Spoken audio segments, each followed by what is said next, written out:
It takes a lot to get me out of Dublin on a cold night, but I will show for a couple of things.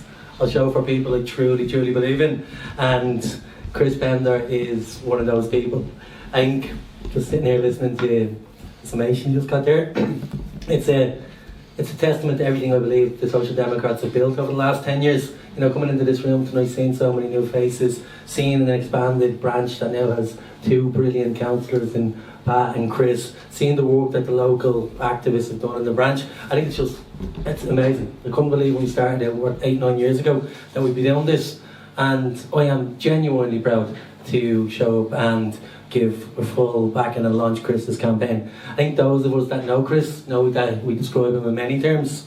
Chris is a wonderful, decent human being who at times can be very annoying. And yeah, but that annoyance stems from the fact that he truly believes in his causes, he lives his values, and he holds the utmost standards for these passions. And he'll make sure you know about them. And he'll make sure you get a WhatsApp and a phone call and a follow-on phone call and another one after that too, because actually when he's doing it, he's never actually doing it for his own self-advancement. It's always about a cause.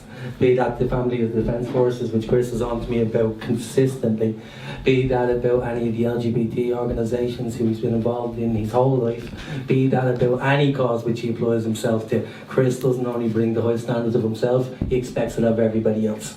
And when I imagine Chris knocking on every door the length and breadth of Kildare South, I imagine all the people who are going to be annoyed by him and inspired by him and genuinely go, well, actually that's the guy I want in my corner in Dáil, because it's demonstrated by the fact that Chris was elected a little over 5 years ago into politics, and in a very short space of time he doubled his vote.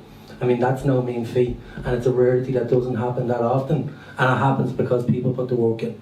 And it happens because Chris and Chris's activists in the branch went out and put the work in.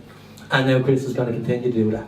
And I would move heaven and earth to see Chris representing Kildare South in Dáil, because I know that he'll bring those standards that he brings to all of us right in there where it's needed. There was another word that I associate with Chris, and that's just a person of immense courage. And I think that for me is why Chris gives me so much excitement about what he can bring to politics. You know, Social Democrats, we can all stand over our values in terms of, and our policies, looking for universal healthcare, looking for better public services, talk about raising standards, no longer kind of having the type of waste that we've seen recently in regards to your public money. But many people will say the same thing. But what politics has lost over the last decade or so is people of genuine courage. People that when they go into the department won't just become a spokesperson for that department. People who actually believe in change and want to drive it. And that requires more than just kind of a strong manifesto. It requires people who have genuine valour, courage, and are not only willing to live their politics, but to annoy every single person along the way to getting that done, because that's what actual change looks like. I mean, Chris's journey was already laid out when we talked about the work he done in marriage equality or repeal the 8th, or just advancing the cause of people who are more vulnerable than he. But it's all done with tortured shoe leather, knocking at doors, convincing people to come along to the way that he sees the world. And that is what we need in politics. It's people of courage, people who are willing to actually be a dissenting voice. And one thing I know about Chris is he will be a dissenting voice. You know, people often talk about people who are willing to stand up and actually call things out if they're wrong. And then Chris, I know Chris will do that to those who he opposes across the chamber, in so much as he would do it to us in the parliamentary party meeting. And I think that's something that we need in life, and we need it in politics. People that actually just won't follow the walk because it's easy.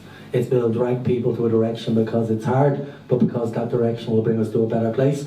And I'm genuinely excited for everyone who gets to knock at the door and say, would you consider voting for Chris Pender number 1? Because actually, well, I think that will have positive ramifications far beyond Kildare South. I mean, very often when Chris calls me, it's not only about local issues, it's about national ones. It's about driving those changes, being better, and yeah. So adding Chris Pender to our ticket is adding courage to our ticket. It's adding somebody who is going to be a dissenting voice to our ticket. It's adding somebody who may at times be a little bit annoying. But it's also adding a guy of remarkable heart, remarkable colour, just charm and just decency. And we need all those things in politics. So I'm very, very proud to welcome my friend Chris Pender onto our general election ticket.